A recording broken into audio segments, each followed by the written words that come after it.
Good morning all of you. आज मैं class 6, 7 और 8 तीनों को संस्कृत ले रही हूँ, क्योंकि 6, 7 और 8 तीनों का जो प्रथम भाग का जो प्रथम लेसन है वो सेम है, इसलिए मैं तीनों क्लासों को एक साथ ले रही हूँ। सबसे पहले मैं आपको बता दूं, संस्कृत शब्द सम प्लस कृत से बना है। सबसे पहले संस्कृत भाषा आर्यों की भाषा थी। इसे देववाणी भी कहा जाता है और अन्य भाषाओं की जननी भी कहा जाता है। ये मैंने आपको संस्कृत शब्द के बारे में बताया। इसका जो प्रथम पॉइंट है वो है भाषा। मानव एक सामाजिक प्राणी है। वह समाज में रहते हुए जिस रूप में विचारों का परस्पर आदान प्रदान करता है उसे हम भाषा कहते हैं। मनुष्य अपने मनोभाव यानी मन के जो भाव हैं वह 3 प्रकार से अभिव्यक्त कर सकता है।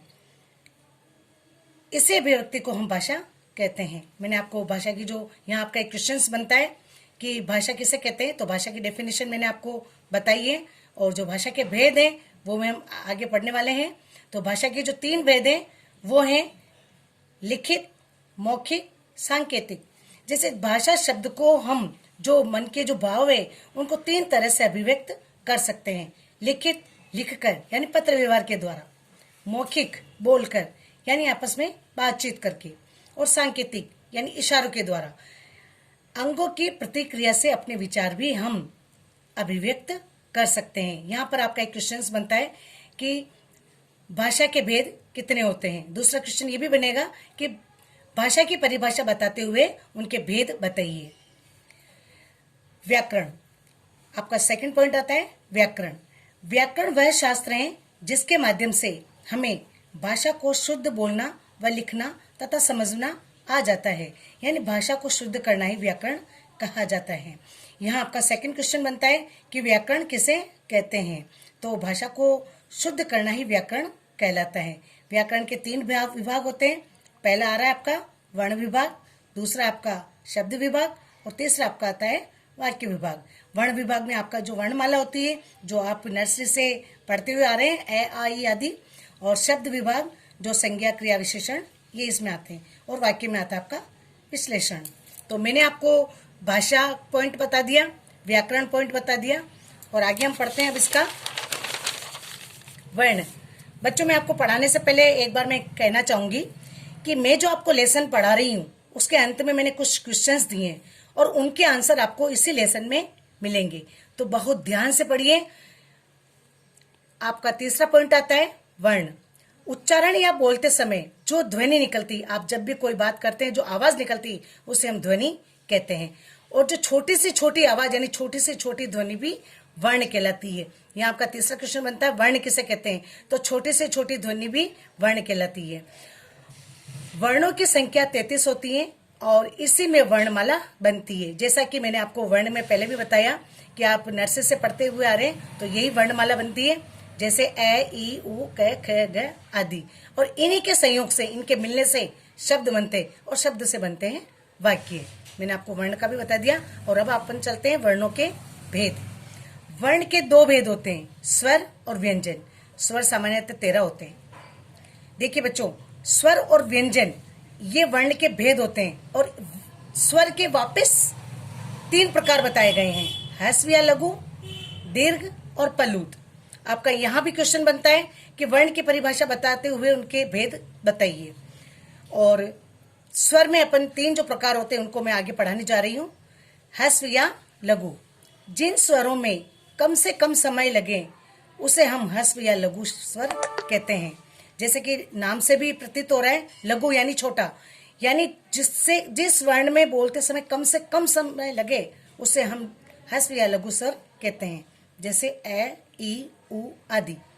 दूसरा आपका आता है दीर्घ, जिस स्वर के उच्चारण में लघु से दुगना, यानी हमने जो लघु ऊपर पढ़ा ह्रस्व, उससे जो दुगना समय दीर्घ लेता है उसे हम दीर्घ स्वर कहते हैं। इसके वर्ण आते हैं आपके पास आ ई उ आदि। और तीसरा आपका जो वर्ण है पलूत, इस स्वर के उच्चारण में लघु व दीर्घ, यानी जो मैंने आपको ह्रस्व, लघु और दीर्घ जो मैंने वर्ण पढ़ाए हैं, तो लघु में तो लगा है दुगना, दीर्घ में, और अब जो पलूत में लग रहा है इन दोनों से तिगना, यानी इन दोनों से ज्यादा समय लगता है, उसे हम पलूत कहते हैं। और इसके वर्ण आते हैं ए ऐ ओ औ आदि। मैंने आपके वर्णों के 3 भेद बता दिए। और तीनों के प्रकार भी बता दिए। अब अपन चलते हैं व्यंजन। देखिए बच्चों, पढ़ते समय अगर आपको कुछ समस्या आती है तो आप अपने संस्कृत की जो नोटबुक बना रखी है, आप उस समस्याओं को उसमें लिखते जाएंगे और जब भी स्कूल ओपन होते हैं अपन आपस में उस समस्या का समाधान कर लेंगे। तो बड़े ध्यान से पढ़िए। व्यंजन, व्यंजन को 3 भागों में विभक्त किया गया है। पहला स्पर्श, दूसरा अंतस्थ और तीसरा ऊष्म। व्यंजन की जो 3 विभाग है, सबसे पहले अपन स्पर्श पढ़ रहे हैं। अब आप देखिए, स्पर्श शब्द से ही अपने को ज्ञात हो जाता है कि यानी छूना, स्पर्श यानी छूना। ये जो वर्ण है शरीर के अंगों को स्पर्श करते हुए यानी शरीर के अंगों को छूते हुए उच्चारित होते हैं। ये कुछ वर्ण ऐसे होते हैं कि अपने शरीर को छूते हुए ही मुख से बाहर निकलते हैं, इसीलिए इनको स्पर्श वर्ण भी कहते हैं। जैसे तय। अब देखिए, जो तय शब्द अपन बोल रहे हैं वो टंग तालू से टच होता हुआ तय निकल रहा है। थ भी इसी तरह से टंग तालू से टच होता हुआ। आपका जो मैं बनता है वो दोनों लिप्स के जॉइंट से मैं बन रहा है, यानी दोनों लिप्स जब छू रहे हैं आपस में तब ये मैं की ध्वनि निकल रही है। ल टंग को तलवे से लगते हुए और प ये भी लिप्स के द्वारा बन रहा है। तो जो अंगों को छूते हुए जो वर्ण निकलते हैं उन्हें हम स्पर्श वर्ण कहते हैं, स्पर्श स्वर कहते हैं। अंतस्थ स्वर, ये जो स्वर है ये इसका जो कुछ समावेश स्पर्श का होता है और कुछ समावेश ऊष्म का होता है। तो ये वर्ण स्पर्श व ऊष्म के बीच आते हैं। इसकी जो ध्वनियां होती है ये होती है य, र, ल, व। और आपके अंत में जो आता है ऊष्म स्वर, ये ऐसे वर्ण हैं जिनके उच्चारण में घर्षण के कारण मुख से गर्म हवा निकलती है और इसीलिए इनको उष्ण स्वर भी कहा जाता है। देखिए बच्चों, उष्ण स्वर यानी गर्म। कुछ वर्ण ऐसे होते हैं कि जब हम उन्हें मुख से निकाल बोलना चाहते हैं तो बोलते वक्त हवा के साथ में वो उच्चारण होते हैं और उस उच्चारण से ही जो गर्म हवा निकल रही है उस कारण इसको उष्ण स्वर कहते हैं। इसके जो वर्ण होते हैं क्ष, स, क्ष। ठीक है, यहां तक मैंने आपको बता दिया। मैंने आपको भाषा बता दी, आपका व्याकरण बता दिया, आपका वर्ण बता दिया, वर्ण के प्रकार बता दिए, वर्ण के भेद बता दिए। ये सारे मैंने बताते हुए अंत में मैंने कुछ क्वेश्चंस दिए बच्चों आपको।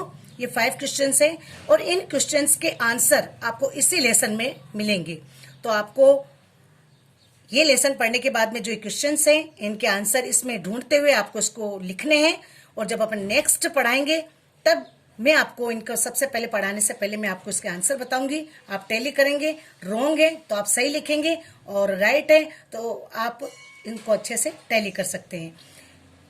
नेक्स्ट में अपने जो अध्याय आएगा वो आएगा संधि। तो अगली वीडियो में अपन संधि पढ़ेंगे। धन्यवाद।